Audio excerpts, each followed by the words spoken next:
people are really out here trying to act like your mom didn't get pregnant with you. Like, okay, all this CBD oil and hemp, like, okay, let's get the people out of jail that are in jail for weed. We just made this a couple weeks ago. You're not putting that in my body. Welcome back to my channel. I'm Chris. Today we're going to be doing a deep condition and chat with me video. So let's get started. So the first thing I want to talk about is the legalization of marijuana. And the reason I want to talk about the legalization of marijuana is because I have never walked into I walked into Walmart.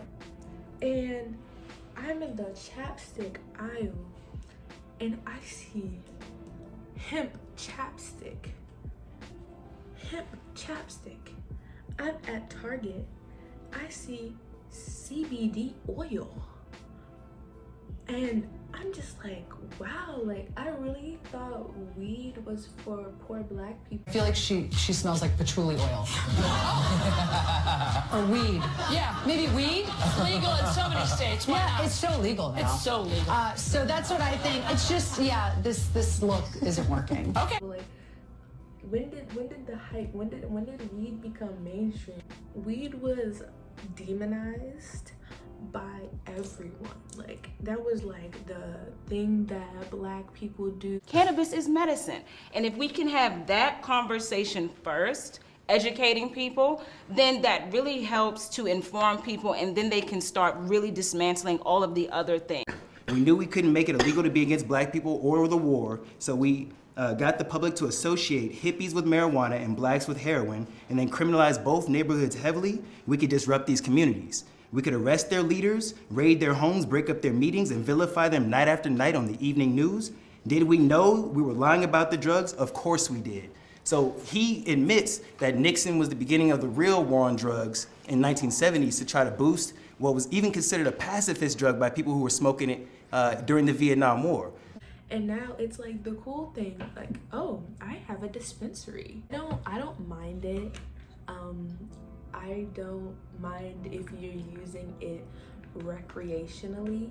See, that's also the thing. I didn't hear weed mentioned in a positive manner until I saw a guest on Oprah and their child was having seizures. And they were using medicinal marijuana in order to stop the seizures. And that's the first time I heard of weed as being beneficial. And yeah, that was pretty interesting. But like, I don't mind if you're using it recreationally, meaning every now and then, but like, cause I don't understand why there's this stigma that like you can't get addicted. Like, you can't get addicted like you can get addicted to cocaine, but you can start to depend on it to function, because you're gonna need higher and higher dosages in order to get the same effect over time. And this is like a scary thing to think about, that a lot of people my age already have a dependency on weed in order to start their first task of the day. They have to have smoked already, and that's pretty concerning for me. But I feel like, okay, all this CBD oil and hemp, like, okay, let's get the people out of jail that are in jail for weed now, because that makes no sense that out here it's like, yeah, CBD oil, everything, da, da, da. But some people are in jail for having like small amounts. The next thing I want to talk about is the pandemic. And I would just say I'm thoroughly disappointed, but like, also, what do you expect? I was thoroughly disappointed by how everything was handled, like informing the public, the rumors that it was a hoax, but we definitely found out one thing about Americans is that nobody listens.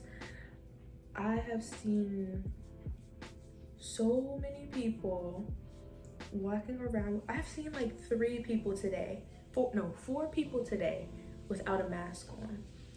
And people keep leaving their houses to go to the beach. I'm like, that is not, I understand we're in phase 2, but we're gonna be back in phase 1 if you guys don't stay home unless you absolutely need to go out.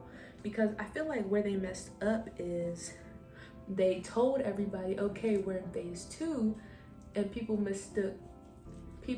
misunderstood the fact that we were in phase 2 and thought, okay, well, I guess that means back to normal.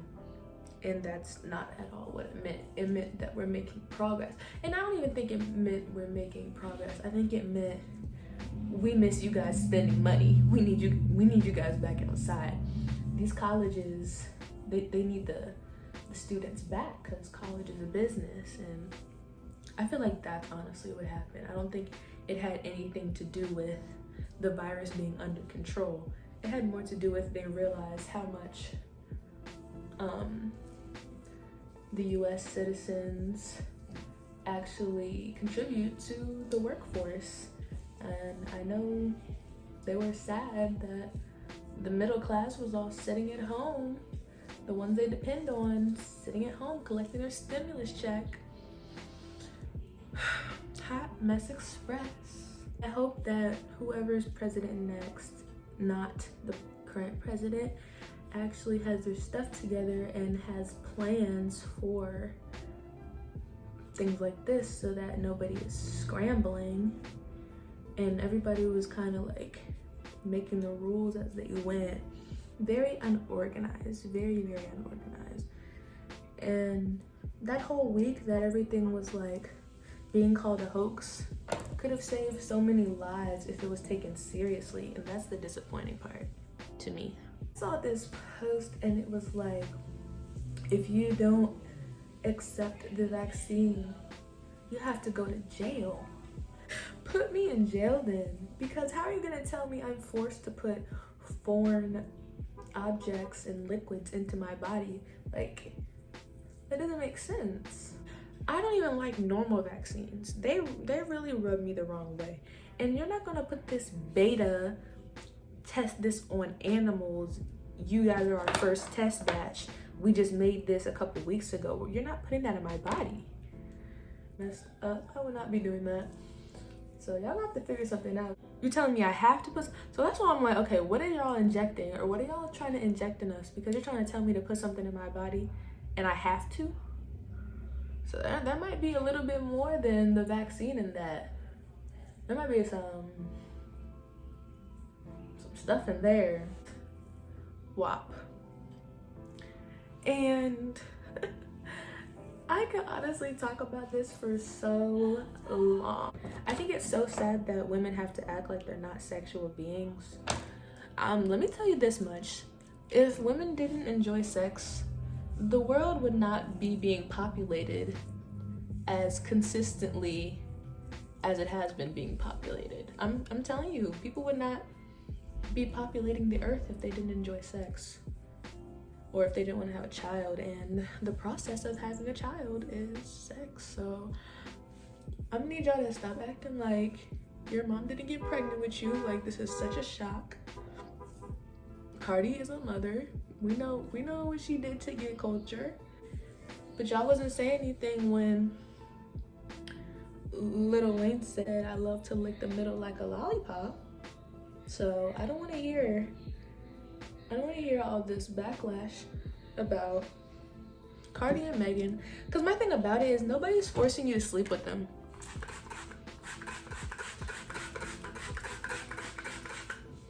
Like, let's understand that. Nobody is forcing you to sleep with these women. Generation Z, the reason that older generations, like millennials and the baby boomers, don't like Gen Z is because they think we just don't care about anything. And I feel like that's untrue. I feel like we just mind our business and we don't have time to judge other people's lives. We just mind our business more. Like, I don't really care what's going on in somebody else's bedroom. Also, if that's the song you would like to make or the song that was made for you, do your thing. Do your thing. But you're not forced to sleep with these women. I'm telling you that right now. So just don't worry about them. Young girls are going to grow up to be mothers if they want to be mothers. And so I feel like it's unfair to say they have to hide being a sexual being until they get pregnant. Because I'm telling you, if a boy wasn't expressing himself sexually, they'd be like, what's wrong with you? You're not a man yet. Have you lost your manhood yet? So we can't do double standards. I just feel like if everybody minded their business and worried about their own life, the world would be a much simpler place. There are a lot of 90s songs that pretty much talk about the same thing. I literally talked about this exact topic in the video I did on Megan Thee Stallion. I talked about the exact thing. When men do it, nobody cares. When women do it, oh my gosh, what is everybody gonna think of you? Wow, she is expressing her sexuality. I can't believe this. Like, oh my gosh. It's very unsettling that the only time it is appropriate for women to be sexual is in the bedroom. And then if you want to express yourself outside of the bedroom, then you get called all of these names. So being a woman is just stressful, and I don't know, I feel like as the generations progress, we'll get better with actually letting women do what they do best, which is being women, and everybody else can mind their business. Just a little PSA for everybody that's sad about TikTok. Somebody will make another app that is similar to TikTok. He's banning TikTok because it's an Asian app, but there will be something else. But my hair is all saturated in the deep conditioner. So I hope you guys enjoyed this video, and I'll see you guys in the next one. Bye.